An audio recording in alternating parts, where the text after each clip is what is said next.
इसलिए नारद जी, आपने जो मुझे श्राप दिया है वो श्राप मुझे सिरोधार्य है।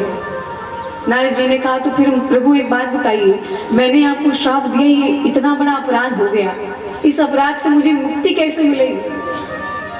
भगवान ने कहा, जाकर के भगवान के नामों का जप करो, जप हो जाए शंकर सतनामा, वही यही हृदय तुरंत विश्रामा। भगवान शिव के नामों का जप करो, सत्य नाम का जप करो, तुम्हें सारे पापों से मुक्ति मिल जाएगी। अगर कोई अपराध हो जाए तो शिव जी का नाम जपिए, शिव नाम जपिए, अपराध से मुक्ति मिल जाएगा। तो महाराज, अब नारद जी तो चल दिए वहां से, लेकिन शिवगण जा रहे थे। नारद जी को जब देखा कि बाबा थोड़ा शांत लग रहे हैं, लग रहा है इनका गुस्सा उतर गया है, तब शिवगण बोले, महाराज उनको तो श्राप दे दिया, लेकिन मेरा क्या होगा? निशाचर तो आपने बना दिया, मेरा उद्धार कैसे होगा? नारद जी ने कहा, चिंता मत करो, अगर मैंने श्राप दिया है, श्राप देने वाला कोई कम नहीं है, ब्रह्मा का बेटा है, तो जाओ, मेरा आशीर्वाद है कि उस श्रापित जीवन में भी तुम त्रिलोक विजयी कहलाओगे, और जिस दिन तीनों लोकों को जीत लोगे, उस दिन नारायण तुम्हें तुम्हारा उद्धार करने के लिए अवतार लेंगे। ये एक कल्प की कथा थी। अब उसके बाद कहा, गोस्वामी जी ने कहा कि शंकर जी कह रहे हैं, देवी पार्वती, अब पता चला कि किसका अपराध था। अपराध किसी का नहीं होता। ठाकुर जी बड़े कौतुकी हैं, वो जब जिसको जैसा करना चाहते हैं वो वैसा तब बन जाता है। सही महाराज। अब शंकर जी ने कहा, देवी ये तो राम जी के जन्म का तीसरा कारण था, अब चौथा कारण सुनो। चौथा कारण क्या है? मनु और शतरूपा जी की कथा को बता रहे हैं। सोयांभुव मनु अरु शतरूपा, सोयांभुव मनु अरु शतरूपा, सोयांभुव मनु अरु शतरूपा, जिते भय नर सृष्टि अनूपा, जिते भय नर सृष्टि अनूपा, जिते भय नर सृष्टि अनूपा, जिते भय। मनु और शतरूपा जी की कथा को बता रहे हैं। ध्यान देना, जिनके हम लोग वंशज हैं, चाहे किसी भी जन्म का, किसी भी जाति का कोई हो, पर हम सभी मनु जी के ही संतान हैं, इसीलिए हम मानव कहलाते हैं, हमको मानव कहा जाता है। और किसी भी धर्म का हो, केवल जाति की बात नहीं है, धर्म की भी बात है कि कोई कुछ भी कहे कि हम इस धर्म के, उस धर्म के, सब मनु के ही संतान हैं। कहने के लिए भले हिंदू, मुस्लिम, सिख, ईसाई सब बटे हुए हैं, लेकिन रक्त मिलाकर देखो सब एक ही है। किसी का रक्त सफेद नहीं है या काला नहीं है, सबका वही वर्ण है। थोड़ा सा हल्का गाढ़ा हो सकता है, पर रक्त तो सबका वही है। सबके पास दो हाथ, दो पैर सब है, वैसे सबके पास। अच्छा, हम लोग आदि मनु के संतान हैं। किसके हैं? आदि मनु। और मुस्लिम भाइयों से पूछा गया, आप किसके संतान हो? तो बोले, मैं आदम का संतान, आदम। और आदि मनु को अगर शॉर्ट में लिखा जाए तो आदम और आदि मनु एक ही तरह लिखा जाए। और क्रिश्चियनों से पूछा गया, आपके कौन है भगवान? बोले एडम। तो एडम और आदम दोनों की स्पेलिंग सेम ही है, तो चाहे एडम कर लो, चाहे आदम कह लो, चाहे आदि मनु कह लो, बात तो एक ही है। हम सब उन्हीं के संतान हैं, अलग नहीं है। बोलो जय सिया राम। मनु जी महाराज, इनके घर में सारा सुख वैभव, किसी चीज की कमी नहीं है। भैया ब्रह्मा के पुत्र हैं ये। ब्रह्मा जी के दाहिने अंग से मनु जी और बाएं अंग से शतरूपा जी, दोनों की उत्पत्ति हुई। और मनु जी महाराज के घर में 3 बेटियां हैं, आकुति, देवहूति, प्रसूति, 3 बेटियां हैं और 2 बेटा, उत्तानपाद और प्रियव्रत। उत्तानपाद के जो पुत्र हुए महाराज ध्रुव, जिनकी कथा हम सब लोग जानते हैं, परम भागवत ध्रुव जी महाराज। बेटा के घर में भक्त ने जन्म लिया, लेकिन बेटी के घर में तो भगवान ने जन्म लिया। कौन? बोले करदम ऋषि की जो पत्नी है माता देवहूति, उनके घर तो कपिल भगवान पधारे। प्रेम से बोलिए कपिल भगवान की जय। सांख्य शास्त्र का जिन्होंने वर्णन किया वो कपिल महाराज। मनु जी के घर किसी चीज की कमी नहीं, लेकिन मनु जी ने एक दिन विचार किया कि जिस भगवान ने मुझे ये सब कुछ दिया वो भगवान तो मुझे मिला ही नहीं आज तक, उस भगवान से मैं मिला ही नहीं, तो फिर ये सब कुछ पाने का क्या मतलब है। माताओं, मंदिर में तो हर कोई जाता है, पूजा हर कोई करता है, पर स्वार्थ की पूजा होती है। मंदिर जाने की देर ना भई, लेकिन जाते ही भगवान से मांगना शुरू कर देते, आज ये दे दो, कल वो दे दो, ये चाहिए वो चाहिए। भगवान भी सोचते कितना भिखारी है ये, पूजा करने नहीं आता, मांगने आता है। शुरुआत तो बड़े अच्छे से होगी और मांगते मांगते महाराज जो ध्यावे फल पावे, दुख विन से मन का। यहाँ तक तो ठीक था, बाद में स्वार्थ की पूजा, सुख संपत्ति घर आवे, माल पानी घर आवे, तब बाद में कष्ट मिटे तन का। इतनी स्वार्थ की पूजा। और जब जान लिया कि अब 2000 वाली आएगी, पक्का हो गया, तब मात पिता तुम मेरे, भैया जब तो मैं तेरा माँ बाप हूं तो फिर मांगने की क्या जरूरत थी, मैं तो बिना मांगे रहता। कहता प्रभु किसके पास जाऊं, तुम बिन और न दूजा आस करूं किसकी। और एक कंजूस बनिया था, पूजा कर रहा था और यही आरती गा रहा था। देखो बनिया होते हैं ना, वो मरते मरते अपनी कंजूसी नहीं छोड़ते। अब बनिया मतलब ये जितने सेठ हैं ना, या फिर बनिया का काम यदि कोई कर रहा हो, और आज कंजूसी की हद होती बिल्कुल। अब पता है वो सेठ पूजा कर रहा था, सोच रहा था दिन भर दुकान तो मैं चलाता हूँ, कमाई मैं करता हूँ, पैसा मैं लाता हूँ, मेरे बच्चे मेहनत करते हैं। और पूजा करते समय जब बोला तन मन धन सब तेरा, बोला नहीं तन मन धन सब मेरा, स्वामी सब कुछ है मेरा।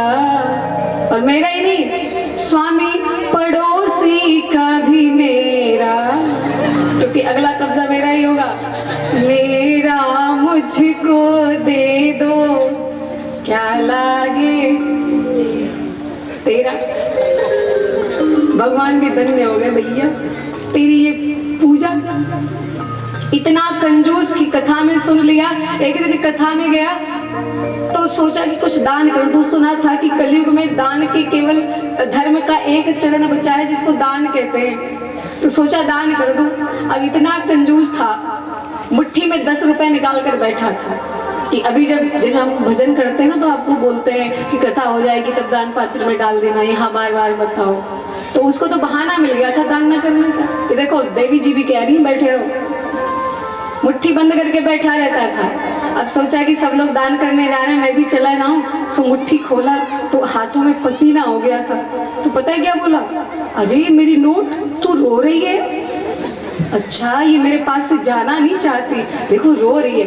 अरे रे मत रो, मैं तुझे जेब में रख लेता हूँ, दान नहीं करूंगा। जेब में रख लिया। दूसरे दिन आया, फिर वही नोट लेकर आया महाराज, फिर लेकर बैठा था। आज तो दान करूंगा ही, अगर दान करके नहीं गया तो पत्नी खबर लेगी फिर, क्योंकि पत्नी ने कहा था दान करके आना।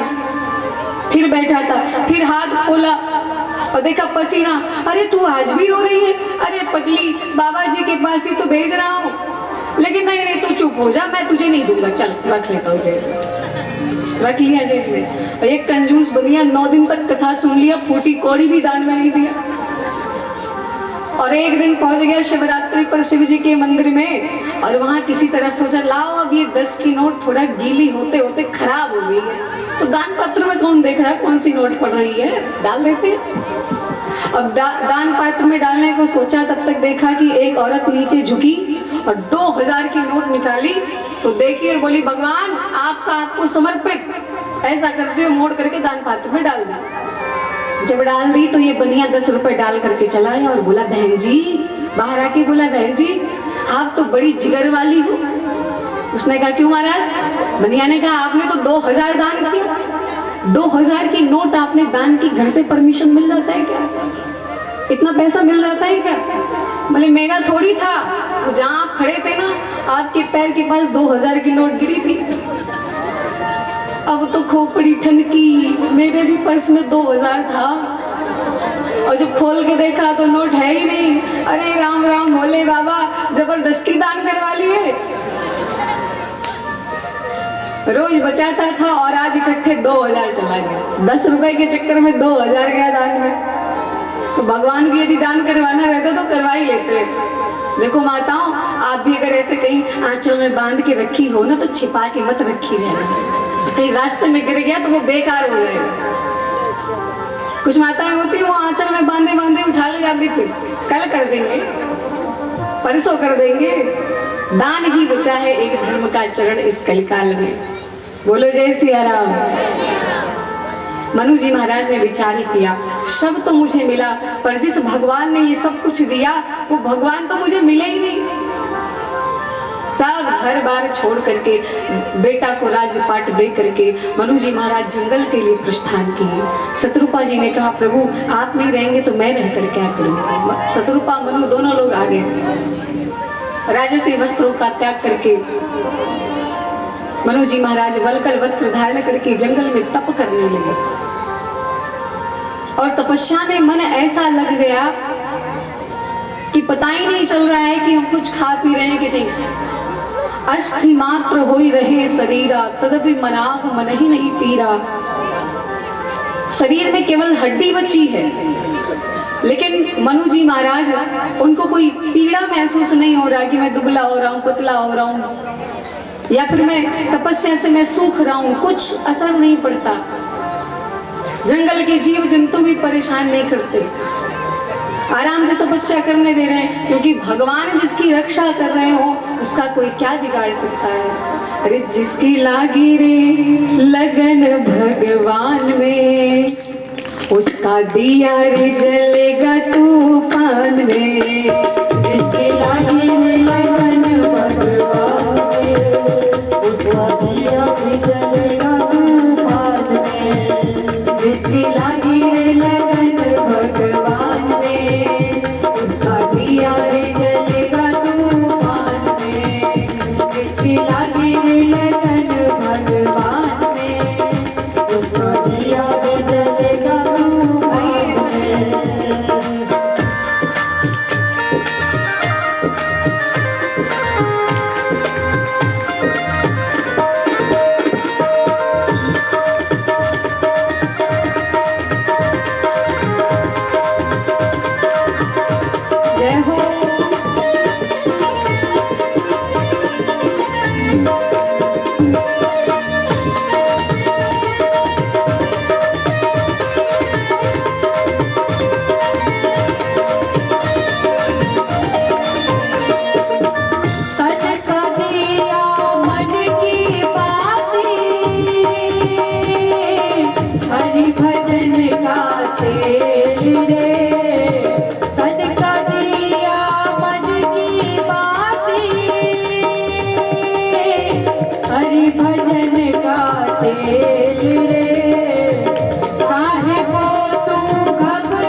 सीता